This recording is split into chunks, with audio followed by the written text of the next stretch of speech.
Sir, দল বদলালো, সরকার বদলালো, কিন্তু দিন বদলালো না। আবার একজন মৃত্যু, এবং হাই ভোল্টেজ।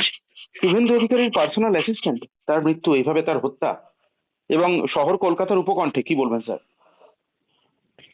দেখুন, একটা কথা আমি তো সারাদিন ধরেই বলছি, সেটা হচ্ছে জামাটা পাল্টেছে, শরীরটা একই আছে।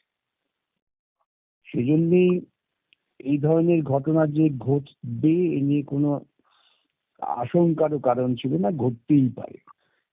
যেহেতু বললাম যে জামাটা পাল্টেছে, আর কিছু পাল্টায়নি।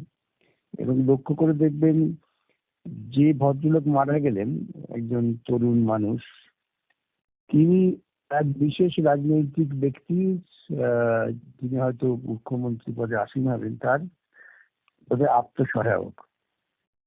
এবং ইতিপূর্বে ওর এই আত্মসহায়ক 3জন খুন হয়েছেন, যা সংবাদে দেখছি। আমি তো নিজস্ব ব্যক্তিগত কোনো আমার ধারণা নেই, সংবাদপত্রে দেখা যাচ্ছে। স্যার, প্রদীপ কিন্তু প্রদীপ ঝা খুন হয়েছিলেন 2013 সালে, হ্যাঁ, 2018 সালে দেহরক্ষী শুভব্রত চক্রবর্তী, 2021 সালে আত্মসহায়ক পুলক লাহিড়ী। হম। সুতরাং এই আগের 3টে যে খুন হলো, তার কোনো যুক্তিসঙ্গত আইন সিদ্ধান্ত পরিণতির খবর পাওয়া যায়নি। তা নিয়ে আদৌ কোনো গ্রহণযোগ্য তদন্ত হয়েছে কিনা এ নিয়ে আমার মনে সন্দেহ আছে। এখন যেহেতু জামাটা পাল্টেছে, সেখানে কারো কারো হয়তো একটু মনে হতে পারে যে জামাটা তো আমারও থাকা দরকার ছিল। সেই সব কারণেই অনেক আহ গপ্প, অনেক কাহিনী, অনেক রহস্য, অনেক দুর্নীতির খবর অনেকেরই জানা আছে। আর একদল যারা এনকাউন্টার থিওরিতে বিশ্বাস করেন, দেখবেন যে দুজন ক্ষমতায় ছিলেন এবং ক্ষমতায় এলেন, তারা উভয়ই দেখবেন এনকাউন্টার থিওরিতে খুব আস্থা রাখেন। এনকাউন্টার থিওরির অর্থই হচ্ছে সাক্ষ্য লোপাট করে দাও। কেন, একজন বেঁচে থাকলে তাকে জিজ্ঞাসাবাদ করলে, তদন্ত করলে অনেক তথ্য প্রকাশ পেতে পারে। অথচ সে তথ্য প্রকাশটা যাতে না পায়, তার সহজ উপায় হচ্ছে এনকাউন্টার করে মেরে ফেলা। এখন এক্ষেত্রে এনকাউন্টারটা হয়তো সরকারি প্রশাসন করেনি, কিংবা খুব পরিকল্পিত একটি দুর্বৃত্ত বাহিনী তারা করেছে।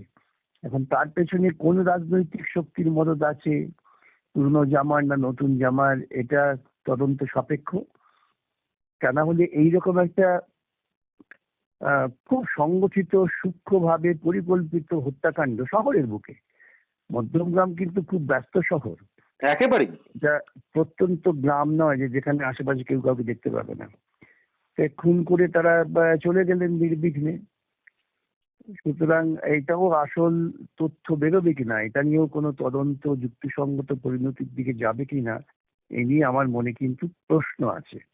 যে প্রশ্ন আমি ইতিমধ্যেই রেখেছি বিভিন্ন মাধ্যমে, এবং যার ফলে আমি একথাও বলেছি যে ক্ষতিগ্রস্ত পরিবার তারা যদি যথার্থ তদন্তের জন্য আইনের দরজায় আসেন, আমি নিশ্চয়ই সহযোগিতা করব। কিন্তু আমার আশঙ্কা যে যারা আছেন এর পেছনে, পারস্পরিক প্রতিদ্বন্দ্বীরা, তারা কেউই চাইবেন না এই ঘটনার যথাযথ তদন্ত হোক এবং সত্য সামনে আসুক। যদি চাইতেন তাহলে এর আগে যে 3জন খুন হয়েছেন সে বিষয়ে একটা সিদ্ধান্ত নিশ্চয়ই পাওয়া যেত এতদিনে। এটি আমার প্রাথমিক ধারণা। স্যার, এটাকে নতুন করে ব্রেক করার কিছু নেই, এই আপনার এই বাইটকে, যে আপনি পাশে থাকবেন বিরিফড ফ্যামিলির। কারণ এর আগে অজস্র ক্ষেত্রে, মানে বিকাশ রঞ্জন ভট্টাচার্যকে দেখা গেছে দলমত নির্বিশেষে যারাই বিচার প্রার্থী, তাদের পাশে আপনি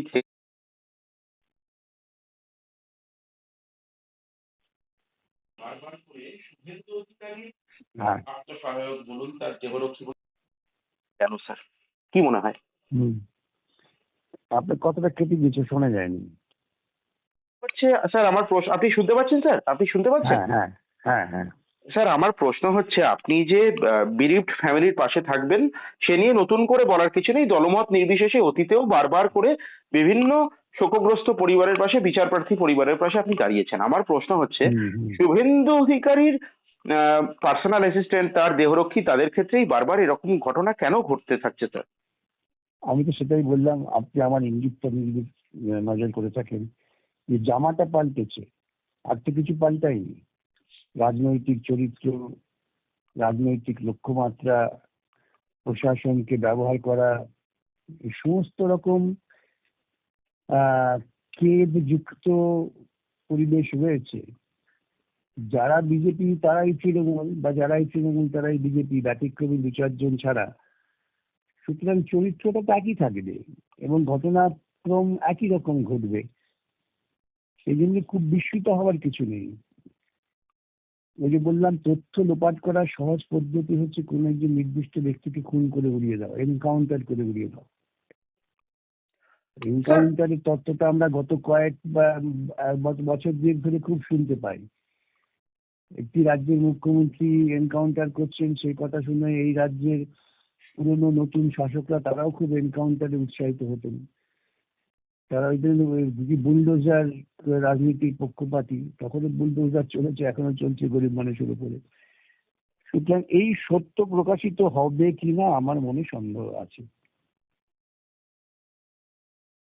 স্যার আমার এই জায়গায় দাঁড়িয়ে একটা প্রশ্ন যে আহ, শুভেন্দু অধিকারীর মতো গুরুত্বপূর্ণ রাজনৈতিক ব্যক্তিত্ব, তার পার্সোনাল অ্যাসিস্ট্যান্ট তারা সরকারে এসেছেন, তার হত্যা হয়েছে, এ নিয়ে সমাজ মাধ্যম কার্যত দ্বিধা বিভক্ত হয়ে গিয়েছে। গতকাল রাত থেকেই, আমি আলাদা করে কারোর নাম করব না, একাধিক বিজেপির কোট আনকোট যারা social influencer, social media influencer, তাদের একটা আক্রমণের লক্ষ্যবস্তু মুখ্যমন্ত্রী, প্রাক্তন মুখ্যমন্ত্রী মমতা বন্দ্যোপাধ্যায়, অভিষেক বন্দ্যোপাধ্যায় জেহাদিদেরকে, জেহাদি কোট আনকোট জেহাদি বলে একটা অংশকে টার্গেট করার চেষ্টা করা চলছে। এটা কি কোনো রাজনৈতিক পরিকল্পনা বলে আপনি মনে করেন, নাকি একটা স্বতঃস্ফূর্ত বহিঃপ্রকাশ? অবশ্যই এর পেছনে সুচিন্তিত পরিকল্পনা আছে। এটা কখনো, এই ঘটনা যেভাবে ঘটেছে, স্বতঃস্ফূর্ত বহিঃপ্রকাশ হতেই পারে না। এটা একেবারে সুচিন্তিত পরিকল্পনার ফসল। স্যার প্রাক্তন মুখ্যমন্ত্রী মমতা বন্দ্যোপাধ্যায় বা অভিষেক বন্দ্যোপাধ্যায়ের প্রতি অজস্র অভিযোগ, সে নিয়ে পাতার পর পাতা লেখা যায়, কিন্তু এই ঘটনার পিছনে কি তৃণমূল কংগ্রেসের কোনো হাত আছে বলে আপনি মনে করছেন? আমি বললাম, আবারও বলি, জামা পাল্টেছে আর কিছু পাল্টায়নি। সুতরাং যারাই ঘটেছেন তারাই হয় তৃণমূল, নয় বিজেপি। কালকের তৃণমূল আজকের বিজেপি, সকালের বিজেপি সন্ধ্যের তৃণমূল। সুতরাং এটা আহ, কে করেছেন না করেছেন সেটা তদন্ত সাপেক্ষে বেরোবে, কিন্তু তদন্ত হবে না। কিন্তু একই রাজনৈতিক মতাদর্শ তারা করেছেন, সে যে জামাই পড়ুন না কেন। স্যার শ্রমিক ভট্টাচার্যকে দেখা গিয়েছে বা নির্বাচনের ফল ঘোষণার আগে, এমনকি ফল ঘোষণার পরে অত্যন্ত দায়িত্বশীল রাজনৈতিক ব্যক্তিত্বের মতো কথা তিনি বলেছেন। তিনি বারবার করে শান্তি বজায় রাখার কথা বলেছেন। বিজেপির বিরুদ্ধে যে অভিযোগ তারা বাঙালিয়ানার বিরুদ্ধে, সেই বাঙালিয়ানাকে যথেষ্ট আত্মস্থ করেছেন শ্রমিক ভট্টাচার্য। তার বিরুদ্ধে তার দলেরই একটা অংশ খড়গহস্ত সোশ্যাল মিডিয়ায় দেখা যাচ্ছে যে আপনার এই গান্ধীগিরির জন্যই আজকে এই পরিণতি। আপনি কি মনে করেন এর জন্য শ্রমিক ভট্টাচার্য দায়ী? শ্রমিক ভট্টাচার্যের আগেও বলেছি যে একজন নিষ্কলুষ বিজেপি। তিনি প্রথম থেকে, আমি বহুদিন তাকে দেখছি, আমরা দুজনে বহু সভায় একসঙ্গে বক্তৃতা করেছি বিভিন্ন গণতান্ত্রিক অধিকার হরণের বিরুদ্ধে। তিনি বিজেপি একদম আহ, সত্যনিষ্ঠ বিজেপি, এবং তিনি তার আদর্শ থেকে মনে করেন যে একটা সুস্থ রাজনৈতিক পরিবেশ থাকা দরকার। তিনি সেই আবেদনই করেছেন, এবং আমি একটা পোস্ট করেছিলাম যে ওনার এই আবেদন সত্ত্বেও কিন্তু গুন্ডামি অনবরত চলছে এবং চলবে, ওর আবেদনকে কেউ গ্রাহ্যই করছে না। সেটা অবশ্য ওকে সাংগঠনিকভাবে বুঝতে হবে। কিন্তু যারা বলছেন যে ওর এই গান্ধীগিরির জন্য এটা হচ্ছে, তারাই তো এই ঘটনাগুলো ঘটাচ্ছেন। এ দলে ও দলে সব জায়গায় আছেন তারা। না, শ্রমিক ভট্টাচার্যকে প্রথমে দেখা গেল অত্যন্ত কড়া প্রশাসক, যদিও তিনি প্রশাসক নন, তিনি শাসক দলের রাজ্য সভাপতি, সর্বোচ্চ নেতা। তিনি বললেন যে আমার অধিকার রয়েছে, এখতিয়ার রয়েছে, আমি দল থেকে বহিষ্কার করতে পারি গুন্ডাগিরি করলে। এবং তারপরে পারেন। তারপরে স্যার তিনি বললেন, ইন অ্যাডিশন, আমার যেটা খুব ইন্টারেস্টিং লাগলো, যে তিনি বললেন প্রয়োজনে আমি পদত্যাগ করব। এর মধ্যে কি রাশ আলগা হয়ে যাচ্ছে মনে করছেন? দেখুন, আমি এটাও বোধহয় আগে ইঙ্গিত দিয়েছিলাম যে শ্রমিক ভট্টাচার্য কতদিন ওই পদে থাকতে পারবেন এ নিয়ে আমার মনে শঙ্কা আছে। আপনি আমার ওর চ্যানেলেই মতো বলেছিলেন। একজন, ওর মতো একটা শিক্ষিত, ভদ্র, সুচিন্তিত একটি নির্দিষ্ট রাজনৈতিক মতাদর্শের দ্বারা চালিত, তার পক্ষে ওই দলে থাকাটা কতটা সম্ভব হবে আমি জানি না। স্যার আরো কয়েকটা প্রশ্ন আপনাকে করতে হবে খুব গুরুত্বপূর্ণ ভাবেই, এবং মানুষ সেটা আপনার মুখ থেকে শুনতে চান। সদ্য প্রাক্তন মুখ্যমন্ত্রী একদম নাছোড় মনোভাব দেখাচ্ছেন, রাষ্ট্রপতি শাসন জারি হলে হবে। এ তো কার্যত বেনজির, একেবারেই বেনজির এই অভিজ্ঞতা। আপনি কিভাবে দেখছেন? মুখ্যমন্ত্রী হেরে গিয়েছেন, পিপলস ম্যান্ডেট, পদত্যাগ করতে চাইছেন না? শুনুন, আমি বলেছি যে ওই ভদ্রমহিলার রাজনৈতিক উত্থানটা হচ্ছে একটা অনৈতিক পথে, এবং তার রাজনৈতিক প্রশাসনিক কার্যকলাপও অধিকাংশই নীতিহীনতা এবং অনৈতিকতার উপর দাঁড়িয়ে। সুতরাং তিনি কোনো নৈতিক কাজ করবেন না, করতে পারেন না। নৈতিক কাজ করার মতো যে মনোবল সেটা তার নেই। তিনি পদত্যাগ করুন বা না করুন, তাকে তো চলে যেতে হবে। পদত্যাগ করাটা একটা সাংবিধানিক নৈতিকতার বিষয়। এই নীতিবোধটা ওর নেই, সেই জন্য ওর কাছ থেকে এসব আশা করাটা খুব ভুল। কাল 7 তারিখ বোধ আজকে, আজকের পর তো উনি আর কেউ নন। সুতরাং ওর থাকা না থাকা, পদত্যাগপত্র দেওয়া না দেওয়া একেবারে মূল্যহীন। এই নিয়ে এত আলোচনা কেন হচ্ছে আমি জানি না। স্যার আমি এটা, এটাও পূর্বে বলেছি হ্যাঁ, যে বুদ্ধদেব ভট্টাচার্য বা ইতিপূর্বে এইরকম ঘটনায় বিভিন্ন রাজ্যের মন্ত্রীরা যেটা করেছেন সেটা হচ্ছে একটা নৈতিকতার দৃষ্টান্ত। যে মানুষের মধ্যে নৈতিকতা বোধ নেই তাকে নিয়ে নৈতিক কিছু প্রার্থনা করা, আশা করা, এটা তার একটা মূর্খামি। স্যার নৈতিক কিছু নাই বা আশা করলাম, কিন্তু আইনের সংস্থানটা জানতে চাইছি। মুখ্যমন্ত্রী কোনো মানে, কিচ্ছু যায় আসে না, আইনে কিচ্ছু যায় আসে না। আজ আজ থেকে উনি শি ইজ নোবডি। তার ব্যক্তিগত পরিচয় ছাড়া আর কিচ্ছু নেই, তার কোনো অধিকার নেই। কবির সৌরভকে যদি আমি জেলে ধরে দিতে পারি অন্যায় কাজ করলে পরে, আজকে তাকেও তার মুখ্যমন্ত্রী কোনো সুরক্ষা থাকছে না। তাই বললাম, আমি তো বলেছিলাম যে পদত্যাগ করলে একটা সম্মানের সঙ্গে যেতে পারতেন। পদত্যাগ করলেন না, এখন ওকে ঘাট ধাক্কা দিয়ে বার করে দেবে। উনি ঘাট ধাক্কাটাই পছন্দ করেন। স্যার কোনো সাংবিধানিক সংকট দেখা যাওয়ার কোনো পরিস্থিতি আছে? সংকট নেই, কোনো সংকটের প্রশ্ন নেই। এই কমন সেন্স অ্যাপ্লাই করুন না, আপনাকে কনস্টিটিউশন বুঝতে হবে না। হুম হুম তার নির্বাচিত হয়েছেন একটা নির্দিষ্ট সময়সীমার জন্য। হুম হুম সেই সময়সীমাটা আজকে শেষ হয়ে যাচ্ছে। কাল থেকে তার তো আর কোনো অধিকারই নেই। যে আইনের বলেই তিনি মুখ্যমন্ত্রী পদে আছেন, সে আইনই আর তাকে সমর্থন করছে না। তাহলে আর তার কোনো অস্তিত্ব কোথায়? আসলে যদি উনি আগে পদত্যাগ পত্র দিতেন তাহলে রাজ্যপাল সৌজন্যমূলক ভাবে বলতেন যে আপনি এ কটা দিন মুখ্যমন্ত্রী হিসেবে চালিয়ে যান। হুম, যেটা বুদ্ধবাবুকে বলা হয়েছিল। সবাইকেই বলা হয়, হুম স্টালিনকে হুম বলেছেন, হুম পিনারাইকে বলেছেন। হুম হুম। এখন উনি ঘাট ধাক্কা দেওয়াটা পছন্দ করেন, কেন উনি ওই ছিচকাদুনি পছন্দ করেন তো। উনি ভাবছেন এটা দিয়ে উনি একটা ছিচকাদুনি পরিবেশ তৈরি করতে পারবেন, কিন্তু সেটাও হবে না, কেন আইনটা খুব স্পষ্ট। স্যার আপনার সঙ্গে একাধিক বিষয়ে কথা বলতে হবে, আমি আরো দুটো একটু প্রশ্ন করবো স্যার আপনাকে। সেটা হচ্ছে রাজ্য জুড়ে মানে এবার তো গিরগিটেরা লজ্জা পাবে, মানে রাত পোয়াতে পারলো না। পাড়ায় পাড়ায় তৃণমূলের কর্মীরা জয় শ্রীরাম ধ্বনি দিয়ে নিজেদের পার্টি অফিস ভেঙে সেখানে বিজেপির ঝান্ডা লাগাচ্ছেন, এটুকু মেনে নিলাম। তাদের নিরাপত্তার প্রশ্ন, তৃণমূলের যারা হাই ভোল্টেজ নেতা, যাদের ব্যক্তিগত সিকিউরিটির হয়তো সেই ক্রাইসিস হবে না, তারাও এই কাজ করছেন, বিজেপিতে রাতারাতি আর যোগ দিচ্ছেন। আমি একটা কথা বললাম আপনাকে একটু আগেই, জামা পাল্টে চারটে কিছু পাল্টায়নি। তারা যখন তৃণমূলে ছিলেন তখনও তারা মনে মনে জয় শ্রীরামই বলতেন। এ টিম আর বি টিম, এ তো আর কিছু না। এ টিম আজকে শক্তিশালী হয়ে মাঠে নেমেছে, বি টিমকে হাঁটিয়ে দিয়েছে। সবাই জয় শ্রীরাম করবে ওদের। তৃণমূলের কোনো স্বাধীন রাজনৈতিক সত্তা, আদর্শ কিছু আছে? যদি আমাকে কেউ দেখাতে পারে যে তৃণমূলের একটা স্বাধীন রাজনৈতিক কর্মসূচি আছে, রাজনৈতিক আদর্শ আছে যা বিজেপির সঙ্গে পার্থক্য দেখায়, তাহলে তাকে আমি মিষ্টি খাওয়াবো। আজকাল লোকে মিষ্টি খায় না, আইসক্রিম খাওয়াবো। স্যার একই দল, একই কারখানার প্রোডাক্ট। দরকার ছিল পশ্চিমবঙ্গের বুকে একটা শিখণ্ডী খাড়া করে বামপন্থী শক্তিকে দুর্বল করতে পেরেছেন প্রচার মাধ্যমে তীব্র সহযোগিতা নিয়ে। আমি দেখুন একটা পোস্ট করেছি, তখন এসেছিলেন ক্লিয়ারের হিলটন, কি আমার হিলারি নামটা ক্লিন্টন, একদম স্যার। ক্লিন্টন, হিলারি, হ্যাঁ হিলারি হ্যাঁ, ক্লিন্টন। হিলারি আর ক্লিন্টন। আজকে যেহেতু মোদী পশ্চিমবঙ্গ দখল করে দিয়েছেন, বার্তা দিয়েছেন ট্রাম্প। আপনাকে তো সূত্রটা খুঁজতে হবে। একবার প্রেসিডেন্ট জনসনকে জিজ্ঞাসা করা হয়েছিল যে অত দূরে ভিয়েতনামে সেখানে আপনারা যুদ্ধ করতে গেলেন, আপনাদের কি মাথা ব্যথা ছিল? বলছে আমাদের পৃথিবীর বুক থেকে কমিউনিস্টদের সরাতে হবে, আমরা অন্য কিছু ভাবি না।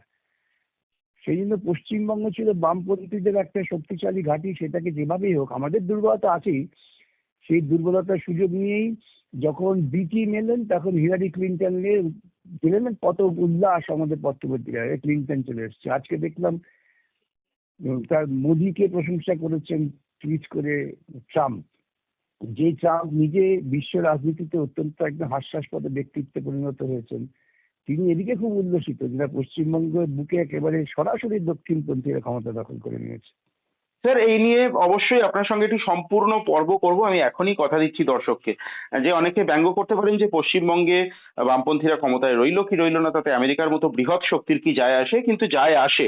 কারণ পশ্চিমবঙ্গে যতদিন বামপন্থীরা ক্ষমতায় ছিলেন, সরকারে ছিলেন, ততদিন কেন্দ্রীয় সরকারের ওপরও তাদের একটা নিয়ন্ত্রণ ছিল, অর্থাৎ ভারতের বাজারকে দখল করার ক্ষেত্রে আমেরিকার একটু হুম। অসুবিধা হচ্ছিল। স্যার আমার একটা প্রশ্ন, আপনি আমাকে এই শব্দবন্ধ ব্যবহার করার জন্য মাফ করবেন এবং আমার মহিলা দর্শকরা মাফ করবেন।